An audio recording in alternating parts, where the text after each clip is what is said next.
ഗവർണർക്കെതിരെ ഇന്നും എസ്എഫ്ഐയുടെ കരിങ്കൊടി പ്രതിഷേധം. തിരുവനന്തപുരം ദന്താശുപത്രിയിലെത്തി മടങ്ങും വഴി പട്ടത്തുവച്ചാണ് പ്രവർത്തകർ ഗവർണറെ കരിങ്കൊടി കാണിച്ചത്. കഴിഞ്ഞ ദിവസങ്ങളിൽ ഗവർണർക്കെതിരെ എസ്എഫ്ഐ നടത്തിയ പ്രതിഷേധങ്ങളുടെ തുടർച്ചയായിരുന്നു ഇന്നും തിരുവനന്തപുരത്ത് കണ്ടത്. രാവിലെ തിരുവനന്തപുരം ദന്തൽ മെഡിക്കൽ കോളേജിൽ ഗവർണർ എത്തും മുമ്പേ എസ്എഫ്ഐ പ്രതിഷേധം ആരംഭിച്ചിരുന്നു.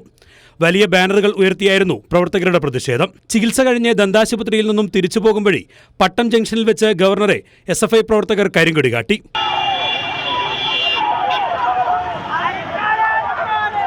ജനാധിപത്യപരമായ പ്രതിഷേധത്തെ പോലും ഗവർണർ ഭയപ്പെടുകയാണെന്ന് എസ്എഫ്ഐ ജില്ലാ പ്രസിഡന്റ് നന്ദൻ പറഞ്ഞു.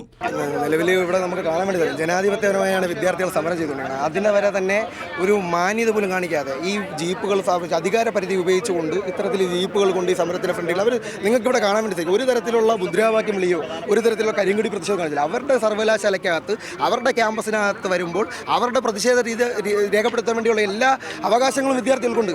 സർവകലാശാലകളെ കാവ്യവൽക്കരിക്കാനുള്ള നീക്കം എന്ത് വില കൊടുത്തും തടയുമെന്നാണ് എസ്എഫ്ഐയുടെ തീരുമാനം. കൈരളി ന്യൂസ്, തിരുവനന്തപുരം.